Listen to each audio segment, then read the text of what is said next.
What's up, family? Nolan Wells' parents are accusing this woman right here, Angel Myers McElrath. She is the district attorney. She's being accused of negotiating in bad faith. Yeah, fam. See, they had a little deal, to, examine the phone. It was supposed to do a joint examination of the phone. And the parents say that the DA pretty much did a bait and switch on him. Yeah, fam. Yeah, true story. The legal team representing the family of Nolan Wells attacked the district attorney's office in South Mississippi on Friday, saying District Attorney Angel Myers McElrath is not operating in good faith in the investigation into the death of the beloved Ocean Springs teen.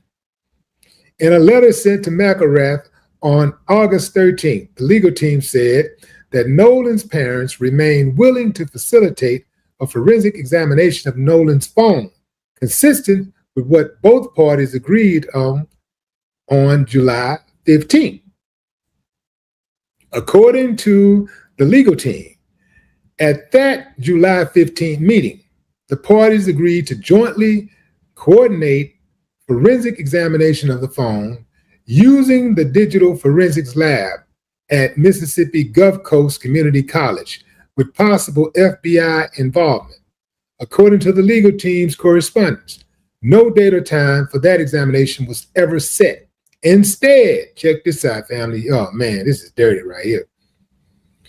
On August 12th, at 11:51 p.m., 11:51 p.m., when most people are in bed, sleep, knocked out, the district attorney's office sent a letter directing the family to deliver the phone to her office by 9 a.m. on August 14th, less than 48 hours later. Nolan's parents were outside Mississippi when that letter was sent and were not scheduled to return before the deadline. So, what's going on, Angel? You're not really acting like an angel. You're not living up to your name, man. You're living up to the devil. You got an angel, and then you got the devil. Now, the devil is the opposite of God. What is the opposite of angel? Angel, demon, something like that, right? Angel, what's up with that? You really sent them people a demand letter at 11:51 p.m. Even if that was for 6 months from now, you don't send anybody a letter that serious at 11:51 p.m. unless you don't want them to see it. Right or wrong, family? The tricks and the games that they play. So now we got the Nolan Wells investigation taking another ugly turn. Because now the people who are supposed to be working towards the same goal, finding out what happened to Nolan, are publicly fighting over whether the district attorney is even acting in good faith.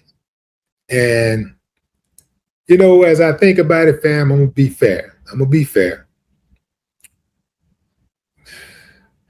When I line up Nolan's parents and I line up the DA and I look at both sides, I look at the evidence, I conclude that the DA is dead wrong. I wish I would side with the DA. She got such a sordid record of corruption. Yeah, man, she's been accused of all types of corruption. Why would I believe anything she says? Why would I take anybody serious on a business side of things who sends out a letter at 11:51 p.m. with a deadline of 48 hours? Why would I mean, that's just not good business. So how did we get here? Nolan's family wants answers about what happened to their son. The attorneys and the DA have been dealing with the examination of Nolan's phone, potentially one of the most important pieces of evidence in the case. Now the family's legal team is accusing the DA of bad faith over how that process has been handled. When the victim's lawyers and the prosecutor can't even agree on how critical evidence should be examined, we got a problem. But again, I do not believe that the fault is mutual. This is on the DA. The family said, we ready. We cocked and loaded. We ready. Whenever you're ready to do it, let's do it. I think the DA is playing games. The phone is the elephant in the room, because Nolan's phone could potentially contain messages, calls, photographs, and video location information. Communications from his last hours alive. The family has said that they're willing to participate in a joint forensic examination. So the question becomes, what exactly is presenting or preventing everybody from agreeing on the procedure? Stop fighting over who gets the phone and figure out what's on the damn phone.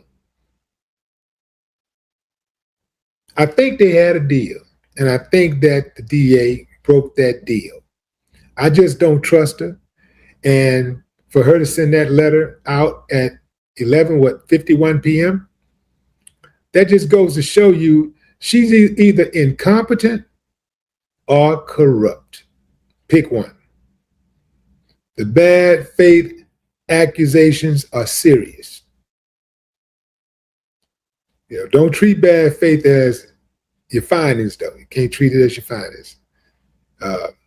It's the family's attorney's accusation. But lawyers don't typically use that language casually in their correspondence with prosecutors, especially. If the family's attorneys believe the DA changed their expectations, imposed unreasonable deadlines, or mischaracterized their cooperation, they need to show the documentation, and the DA deserves an opportunity to explain her side. But all she's going to be doing is a bunch of mumbo-jumboing, because she ain't really got a side. She ain't got a leg to stand on. I'm not looking for either side to spin, but it looks to me that the parents and their lawyers have been transparent from the jump. They have been trying to figure out, they've been very vocal about finding out what happened to Nolan Wells from the jump. They've been boots on the ground from the jump. They've been getting people involved and going out searching and, following up on leads, doing stuff investigators are supposed to do. So I trust the parents over the investigators. I trust the parents over the DA and the DA's office. If you've given the DA the benefit of doubt, think about this. Put yourself in the shoes of the parents. Why was there such a short deadline? According to the family's account, they received a demand involving delivery of the phone on a tight timeline. So ask yourself why. Why was there a legitimate investigative reason? Or was there a legitimate investigative reason for the urgency? And if it was, when did it stop? Because it seemed like they asked for it, and then nothing happened, and then nothing happened, and then nothing happened. So, what was the urgency? Was that deadline previously discussed? I doubt it. Could anybody have simply picked the mutual acceptance or acceptable forensics experts and date? I doubt it. I doubt it, because the DA wasn't going to let that go down like that. She want to call all the shots. They're used to people not having resources. They're used to people not having their own lawyers and who can match their lawyers with. They're used to that. And so they're used to calling shots, kind of like a doctor who is not used to family members or their patient asking questions. And then, because it's normally academic when they come in to check on a patient. They come in, hey, got any questions? All right. Okay, no, okay, I'll see you tomorrow. See you Wednesday. But when you ask questions, it's almost like they're shocked. They're like, oh, okay, I wasn't ready for that. Okay, well, and then they start explaining. This DA, I do believe, is not looking for justice. I think she's trying to circumvent justice. We've been waiting weeks for answers, weeks. But suddenly, everybody's got to move overnight. Explain that. Talking to you, Angel, explain that.